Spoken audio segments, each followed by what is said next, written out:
दिमाग में करंट आया कि कुछ अलग सा होएगा, और जैसे ताली बजा के आप खत्म हुए तो सबके चेहरे पे क्या हुआ, मुस्कुराहट आ गई।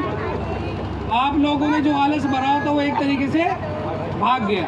तो ये जो खेल था, इस खेल को खेल के तरीके से आपने खेला, लेकिन इसके पीछे की जो वैज्ञानिक कहानी है उसको भी जरा समझ ले एक बार। अभी आपने शुरू में क्या किया, एक उंगली से ताली बजाई तो आप लोगों को थोड़ा मज़ा नहीं आया, बोले यार ये डॉक्टर साहब पता नहीं कहाँ से आ गए, आगरा से आए क्या गेम खिलाने को समझ नहीं आ रहा। फिर आपने 2 से बजाई, थोड़ा सा लगा आपको हाँ कुछ अच्छा हो रहा है, फिर 3 से बजाई, फिर 4 से बजाई, फिर 5 से बजाई।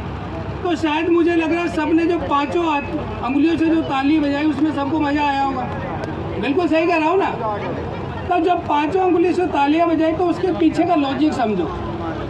आपका जो ये हाथ है, इस हाथ पे क्या है, 4 अंगुलियां 1 अंगूठा, ठीक है, और हर अंगुली पे 3 लाइन, अंगूठे पे 2 लाइन। कितनी हो गई टोटल, 14 लाइन हो गई।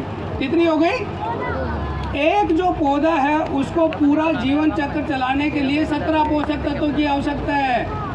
3 तो ऊपर वाले ने आपको फ्री दिए जो हवा और पानी से मिलते हैं, जिनको कार्बन, हाइड्रोजन, ऑक्सीजन बोलते हैं। उसके अलावा जो बाकी के 14 पोषक तत्व है जो आपके ज़मीन के स्वास्थ्य के लिए, आपके खुद के स्वास्थ्य के लिए अति महत्वपूर्ण है, उनकी पूर्ति के लिए आप या तो रासायनिक खादों का इस्तेमाल करते हो या आप जैविक खादों का इस्तेमाल करते हो। अभी हो क्या रहा है पूरे के पूरे भारत की मैं बात करूं, मैं खुद एक किसान का ही बेटा हूं। हो क्या रहा है कि अभी खेती में अगर देखा जाए तो 2 या 3 तरह की खादों का आप इस्तेमाल करो, या तो DAP या आप यूरिया। थोड़े बहुत पढ़े लिखे किसान हैं तो आप क्या करते हो, पोटास, जिंक और सल्फर का भी आप इस्तेमाल कर रहे हो। तो आपकी जो खेती में जो फसल का जो उत्पादन है वो ऐसा हो रहा है। अगर सारे पोषक तत्व मिला दिए जाए तो आपकी फसल की पैदावार, जैसे आपके चेहरे पे मुस्कान है वैसे ही आपके पौधे के फसल के चेहरे पे भी मुस्कान आएगी, और आप सबका तो चेहरा अभी जो थोड़ी मात्रा में खिला है वो बहुत ज़्यादा खिल जाए। तो मिट्टी का जो स्वास्थ्य है उसका आपको ध्यान रखना है। आपने आज खेती कर ली, लेकिन आने वाली जो 3 पीढ़ियाँ या 2 पीढ़ियों के बाद ही आपकी ज़मीन उस लायक नहीं रहेगी कि वो खेती कर पाए।